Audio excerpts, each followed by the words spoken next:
ज्यादातर जो ब्रांड्स है ना वो इसलिए फेल नहीं होते कि जो उनका बिजनेस मॉडल है वो बेकार है, या फिर उनका जो ऑफर है वो बेकार है, या फिर जो उनकी मार्केटिंग स्ट्रेटेजी है वो बेकार है। ठीक है, जो ज्यादातर मोस्टली ब्रांड मैंने देखे हैं जो फेल होते हैं वो होते हैं ओनर की गलती के कारण। तो आज हम इस वीडियो में इसी बारे में बात करने वाले हैं कि नंबर 1 मिस्टेक क्या है जिसकी जो अपने बिजनेस को एक फेलियर के रास्ते पर लेके चले जाते हो। फर्स्ट ऑफ ऑल, अगर तुम चैनल पे नए हो तो हाय, मेरा नाम शेखर है।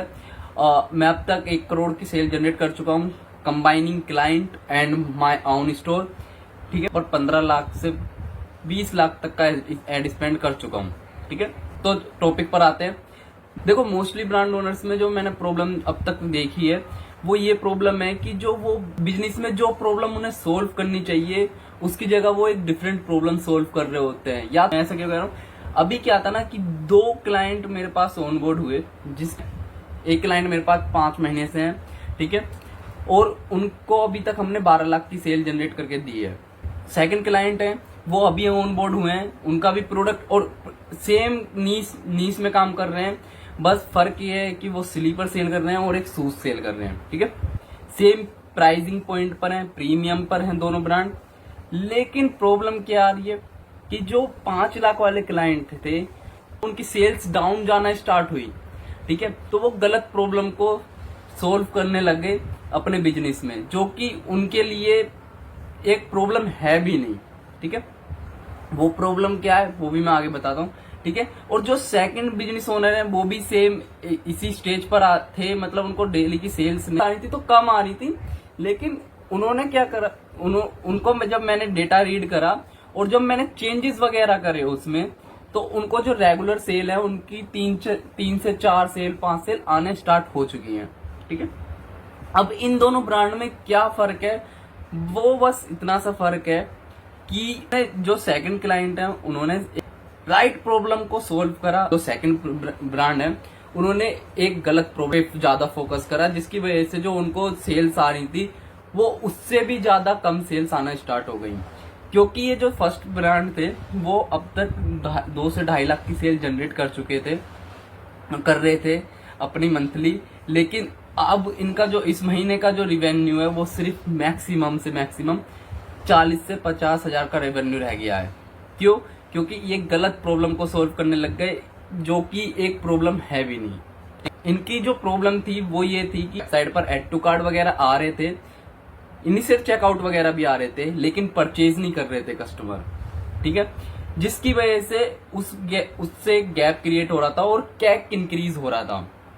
लेकिन जो क्लाइंट थे वो अपनी लैंडिंग पेज, मतलब वेबसाइट को चेंजेस करने लग गए। वेबसाइट में रिव्यूज वगैरह है जो कस्टमर को दिखाई देता है लैंडिंग पेज, उसको चेंज वगैरह करने लग गए, प्रोडक्ट पेज को चेंजेस करने लग गए, रेदर देन के अपने इनिशियल चेकआउट पर काम करने के बजाय।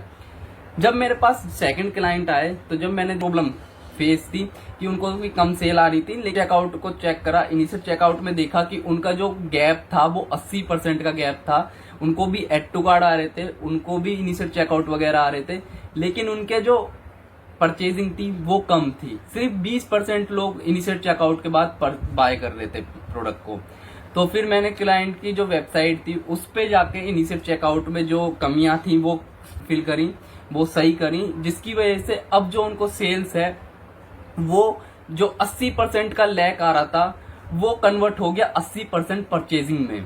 ठीक है, वो 80% परचेजिंग में कन्वर्ट हो गया, जिससे कि हमारा जो कैक था, जो पहले 500 रुपए कैक आ रहा था, वो गिर के 400 से 450 रुपए कैक आना चालू हो। उनका कैक बढ़ गया। क्यों? और अभी भी बढ़ा हुआ है। क्यों? क्योंकि वो एक गलत प्रॉब्लम को सोल्व कर रहे हैं, जो कि उनके लिए प्रॉब्लम है भी नहीं। और इन्होंने क्या करा, इन्होंने एक सही प्रॉब्लम, एक राइट प्रॉब्लम, अपने डेटा को सही से समझा कि प्रॉब्लम आखिर है कहाँ, उसको सही से समझा और अच्छी तरीके से प्रॉब्लम को सोल्व करा। जैसे ही प्रॉब्लम सोल्व करी उनका कैक कम हो गया।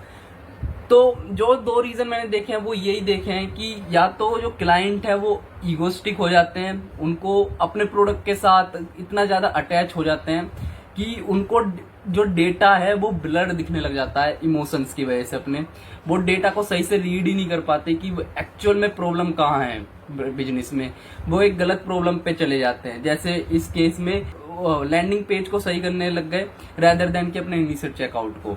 जिसकी वजह से उनकी जो सेल्स थी वो 2.5 लाख से 50,000 पर आ गई है। तो अपने बिजनेस को नंबर्स पे जज करो, जो तुम्हारा डेटा बोल रहा है एज इट इज उसको पढ़ो, उसको देखो कहाँ प्रॉब्लम है, फिर उसको सोल्व करो। अपनी तरफ से अंजम्पशन लगाना चालू मत करो। अगर अपनी तरफ से अंजम्पशन लगाने चालू करे तो बिजनेस अच्छा खासा ड्रॉप हो जाएगा। इसलिए अगर मार्केटर का काम मार्केटर पे छोड़ दो, अपना दिमाग लगाना बंद कर दो, ठीक है। इस वीडियो में बस इतना ही मेरा मैसेज था। नहीं होते कि उनका ऑफर गलत है, प्रोडक्ट गलत है, या फिर उनका बिजनेस मॉडल गलत है। ज्यादातर बिजनेस इसलिए फेल होते हैं, प्रॉब्लम को सोल्व करना स्टार्ट कर देते हैं रेदर देन कि अपने डेटा, अपने नंबर्स पे भरोसा करके एक सही प्रॉब्लम को सोल्व करने पे।